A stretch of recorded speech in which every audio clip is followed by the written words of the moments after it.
Super 4 मरहले में पाकिस्तान का दूसरा मार्का, जो कि पाकिस्तान ये मार्का जीतने में कामयाब हो गया अगेंस्ट श्रीलंका। टॉस की अगर बात की जाए तो टॉस जीतकर पहले फील्डिंग का फैसला किया, जो कि यही एक्सपेक्ट किया जा रहा था। जो भी टीम टॉस जीतेगी वो पहले फील्डिंग की तरफ जाएगी, क्योंकि एक तो ह्यूमिड इशूज और उसके बाद जितनी गर्मी की शिद्दत है वहां पर, ये सारे सूरत को देखते हुए पहले फील्डिंग का फैसला ही करना बेहतर दे रहा था दोनों टीमों को। और बांग्लादेश श्रीलंका की टीम 133 रन बना पाई विद लॉस ऑफ 8 विकेट्स, जिसमें कोई भी बैटर खातिर खा कारकर्दगी दिखा सका। मां सिवाय कमेंडो मेंडिस की बात की, उन्होंने 50 रन की इनिंग्स खेली, और जो श्रीलंका है कैप्टन हिमसेल्फ, उन्होंने 20 रन की इनिंग्स खेली। करुणारत्ने ने 17 रन की इनिंग्स आकर खेली, जिसकी वजह से 133। लेकिन स्टार्ट में ऐसा लगा था कि पाकिस्तान टीम जो है वो 100 से पहले इस टीम को काबू में कर लेगी, लेकिन 133 रन बनाने में श्रीलंका की टीम कामयाब हो गई। अगर पाकिस्तान की बैटिंग की बात की तो साहिबजादा फरहान आए, 24 रन की इनिंग्स खेली। फखर जमान एक मरतबा फिर वही टॉप ऑर्डर जो बैटिंग रखी गई, और साइम अयूब को वन डाउन रखा गया और कुछ शफलिंग की गई। आज लकीली मोहम्मद हारिस जो हैं उनको जनाब 5वें-6वें नंबर पर भेजा गया, उनको मजीद इंतजार नहीं करा गया, लेकिन अनफॉर्चुनेटली एक मरतबा फिर सिर्फ और सिर्फ 13 रन ही बना पाए। और एक टाइम पर ऐसा लगा कि शायद पाकिस्तान यहां पर आकर चौक कर जाएगा, पाकिस्तान ये मैच जीतने में भी नाकाम हो जाएगा। डू और डाई मैच था फॉर बोथ टीम्स, श्रीलंका और पाकिस्तान के लिए। श्रीलंका का सफर जो है वो तकरीबन तमाम हो चुका है, और अब 3 ही पार्टिसिपेंट रह गए हैं, बांग्लादेश, इंडिया और पाकिस्तान। बांग्लादेश और इंडिया का आज रात 7:30 बजे मैच है। इंडिया अगर ये मैच जीता है तो वो डायरेक्ट क्वालिफाई कर जाएगा फॉर द फाइनल, और इसके अलावा पाकिस्तान वर्सेस बांग्लादेश जो है वो सेमीफाइनल की हैसियत इख्तियार कर जाएगा।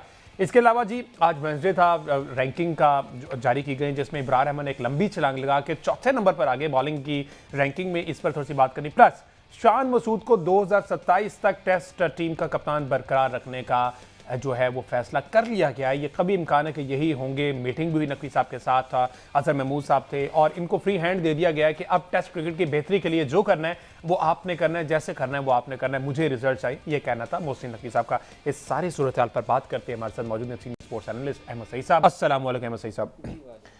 अहमद सईद साहब, पाकिस्तान वर्सेस श्रीलंका, इसी से आगाज़ कर लेते हैं। हमारे बॉलर्स ने अच्छा खेल पेश किया, कल 133 रन तक रिस्ट्रिक्ट किया। यूजुअली इस विकेट पर पार स्कोर अराउंड 170 का आ जा रहा था फर्स्ट इनिंग्स में, लेकिन 133 तक हमने रिस्ट्रिक्ट किया। लेकिन एक बार तो हमारे बैटर्स ने फिर से बता दिया कि 3.5 रहना, हम कुछ भी कर सकते हैं। देखिए, सबसे पहले तो बहुत अच्छी बात है कि पाकिस्तान के लिए जीत इंपॉर्टेंट थी, और अब पाकिस्तान का जो सफ़र है एशिया कप के फाइनल में वो हमें थोड़ा विजिबल नज़र आ रहा है कि पाकिस्तान फाइनल खेलता हुआ नज़र आना शुरू हो गया है हमारे शायकीन को। दूसरी बात यह है कि हमारे लिए भी ज़ाहिर है, हमारे शो की एनर्जी के लिए भी ज़रूरी था कि पाकिस्तान इस तरह की एक जीत हासिल करे। और पाकिस्तान क्रिकेटिंग फैंस, पूरी जो एक लॉट है पाकिस्तान के फैंस की क्रिकेट में, उनके लिए ज़ाहिर है कि इस तरह की खबर बहुत ज़रूरी थी इंडिया से शिकस्त के बाद। तो कल का जो मैच है, जो अब इसमें फ़र्क ये था कि ज़ाहिर है कि अबू धाबी के अंदर मैच खेला गया, और अबू धाबी जो है वो शारजा और दुबई के निस्बत सबसे कम टर्न जो है वो ऑफर करता है स्पिनर्स को। तो यहाँ पर पेस डोमिनेंट अटैक्स आपको दोनों जानिब से देखने में मिले। फॉर्चुनेटली शाहीन अफरीदी दोबारा से फॉर्म में वापस आए, उन्होंने पाकिस्तान को पहले ओवर में विकेट दिलाई, और यूँ लगता था कि पाकिस्तान होमवर्क कर आया है वेस्ट इंडीज़ के प्लेयर्स, साउथ अफ्रीका के श्रीलंका के प्लेयर्स के अगेंस्ट जो है वो पाकिस्तान होमवर्क करके आया है। जिस तरह से पहले विकेट हासिल किया था ही शाहीन ने, शानदार फील्ड प्लेसमेंट थी, बॉलिंग लाइनअप जो थी वो भी बहुत अच्छी थी शाहीन की, और बॉडी लैंग्वेज भी इससे इंप्रूव होती है ज़ाहिर है। तो एक बड़े फाइनल से पहले इस तरह की स्टेटमेंट विक्ट्री, पाकिस्तान पूरे मैच में डोमिनेट करता हुआ नजर आया। कहीं पर भी ये नहीं लगा कि श्रीलंका की टीम इस मैच को... मुझे बड़ी अच्छी बात आपकी लगी, आपने कहा कि बड़े फाइनल से पहले पाकिस्तान की तैयारी। आप ये भूल गए कि बांग्लादेश ने आखिरी ओवर में श्रीलंका को शिकस्त दी हुई थी। जिस तरह की क्रिकेट वो खेल रहा है, और वो हो सकता है कि वो अब आज भी अपसेट कर दे और ये सिनेरियो जो है वो चेंज हो जाए। लेकिन चलिए, बिल्कुल cricket is a great leveller, और इसमें हो सकता है इस तरह भी। T20 फॉर्मेट भी ऐसा है कि इसमें कोई भी टीम किसी भी टीम को किसी वक्त भी हरा सकती है। लेकिन इस तरह की विक्ट्री दे, मैं जिस स्टेटमेंट विक्ट्री की बात कर रहा हूँ, ज़ाहिर है उसके बाद हमारा मोराल इसलिए आप है कि पाकिस्तान कोई आखिरी बॉल के ऊपर जाके मैच नहीं जीता है। जिस तरह से हमारी रूटीन रही है कि हम जीते हुए मैचेस को भी उस तरह जीतते हैं कि जिस तरह मतलब एक दफ़ा लगता है कि मतलब आने जाने वाली सिचुएशन हो जाती है। अच्छा, तो कल का मैच इस लिहाज से बता डोमिनेंट था कि पाकिस्तान ने उसको गो के विकेटें गंवाई पाकिस्तान ने, जहाँ पर आना बॉल चाहिए था वहाँ पर। लेकिन इसमें आपको वही प्लेयर एंड पर आकर काम आया है ना कि जिसने मल्टी फॉर्मेट्स खेले हुए हैं। हाँ। जिन प्लेयर्स की विकेटें गिरी हैं वो तो सारे वो प्लेयर हैं जिनको आपने 2-2 छक्के पीएसएल में लगाने पे टीम पर रखा है, तो उनसे तो उम्मीद ही नहीं थी।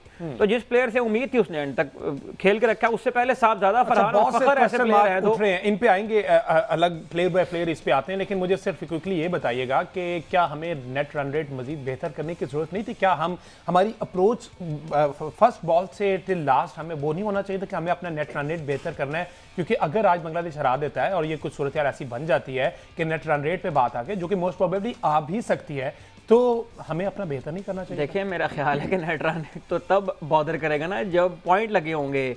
सबसे पहले तो पॉइंट हासिल करने थे पाकिस्तान को, और ये कोई पॉइंट ऐसा तो मिलना ही मिलना था, लेकिन उसके बाद आपने एग्रेसिव क्रिकेट खेलकर एंड तक जाना था कि एज अर्ली एज पॉसिबल आप इसको अचीव करते। देखें, ये डिस्कशन जो है हुसैन तलत ने कल की है मोहम्मद नवाज के साथ, लेकिन उन दोनों के डिस्कशन से भी आपको ये लगता है, मतलब ये दो माइंड सेट है ना। हुसैन तलत ने जो डिस्कशन की उनके साथ पिच के ऊपर जाके बात उन्होंने कन्वे की, उन्होंने कहा कि यहाँ पर हम हैं तो राना बॉल, अगर हम यहाँ से ऑन स्लॉट करते हैं तो हम इस मैच को जल्दी फिनिश करने में कामयाब हो जाएंगे, लेकिन रिस्क ये भी है कि यहाँ एक विकेट और जाती है तो हम मैच भी खो देंगे। तो ये जो रन रेट वाली डिस्कशन है ना, ये उस वक्त अच्छी लगती है जब हमारे 2 या 3 आउट हुए होते, तो फिर आप वहां से उस पोजीशन में होते। ये काम करना था साइम अयूब को, ये करना था मोहम्मद हारिस को, लेकिन जिस कंडीशन में आप मैच ले आए हुसैन तलत और मोहम्मद नवाज के लिए, वहां मेरा ख्याल है यही बनता था। हुसैन तलत ने यह कहा कि एक एंड मैं कंटेन करूंगा, दूसरे एंड पे आप नेचुरल गेम खेलते रहें। अगर मैं भी मारने पे जाता हूं तो फिर उसमें यह रिस्क है कि यहां पर एक विकेट गिरती है तो पीछे पे टेल अंडर है, और फिर टेल अंडर्स के ऊपर जाके आप ये नहीं कि आप कॉन्फिडेंट नहीं होते कि वो मैच फिनिश कर लेंगे, वो फिनिश कर रहे हैं तो आपकी लक है। ये जो डिस्कशन हो रही है, अंडर एस्टिमेट कर दिया राना फहीम अशरफ को, इतना अंडर एस्टिमेट कर दिया। देखिए, ये जो डिस्कशन मैं इस पे कमेंट नहीं करना चाहता, ये सारे वो प्लेयर हैं जो पीएसएल में टांग निकाल के 2-2 छक्के लग के पाकिस्तान की टीम में आए हुए हैं। इनको नहीं पता कि कंडीशन के अकॉर्डिंग कैसे खेलना है। मैं बहुत ओपनली और ब्लंटली बात कर रहा हूं, इनको नहीं पता। अगर पता होता तो मोहम्मद हारिस इतने चांस मिलने के बावजूद परफॉर्म कर जाते। अगर पता होता तो साइम अयूब गो के वो डोमेस्टिक आपने उसके ऊपर रखते हैं, लेकिन साइम अयूब को भी पिक हमने पीएसएल के परफॉर्मेंस की बुनियाद पर किया था। साइम अयूब भी इतने ज्यादा चांस मिलने के बावजूद, कोई मैच आपको याद है जो साइम अयूब ने कहा हो कि T20 के फॉर्मेट में या चलें किसी और फॉर्मेट में साइम अयूब ने सिंगल हैंडेडली आपको मैच जितवाया हो, इतने चांस मिले हैं साइम अयूब को, लेकिन आपको ये वाला फैक्टर नजर नहीं आता इन प्लेयर में।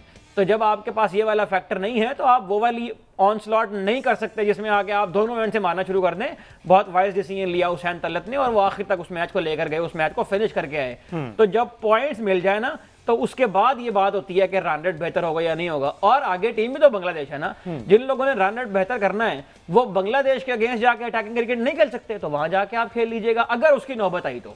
वैसे तो मुझे लगता है कि अगर इंडिया की टीम अपने दोनों मैच जीत जाती है, जिसके इम्कान ज्यादा हैं, तो पाकिस्तान को फिर सिंपल बांग्लादेश को मैच हराना है और पाकिस्तान को क्वालिफाई करना फाइनल के लिए। अच्छा, इतना ही सिंपल है कि बांग्लादेश सिंपली मैच हराया आपने, लेकिन बहुत तो मैं अप्रिशिएट करता हूँ आपकी इस कॉन्फिडेंस को, अब बहुत अच्छी चीज़ है, ऐसा होना चाहिए। अच्छा, अब अगर प्लेयर बाय प्लेयर बात कर ली जाए बैटिंग की स्पेसिफिकली, क्योंकि हम वहाँ पर बहुत ज़्यादा स्ट्रगल कर रहे हैं। साहिबजादा फरहान परफॉर्म कर रहे हैं, उन्होंने इंडिया के खिलाफ दोनों मैचेस में परफॉर्म किया, लेकिन उनके साथ मसला ये था, यही मसला हमेशा से बाबर आजम के साथ रहा कि वो परफॉर्म करते थे लेकिन दूसरे एंड पर उनके साथ टिकने वाला कोई नहीं होता था। Same with the case with Sahibzada Farhan, वहाँ पे भी ऐसा होता। अब ये है कि साहिबजादा फरहान परफॉर्म कर रहे हैं, लेकिन फ़खर जमान जो है वो खास से स्ट्रगल करते हुए दिखाई दे रहे। बैटिंग ऑर्डर चेंज किया, एक्सप्लोसिव हैं फ़खर जमान, आते हैं, स्टार्ट अच्छा दे जाते हैं।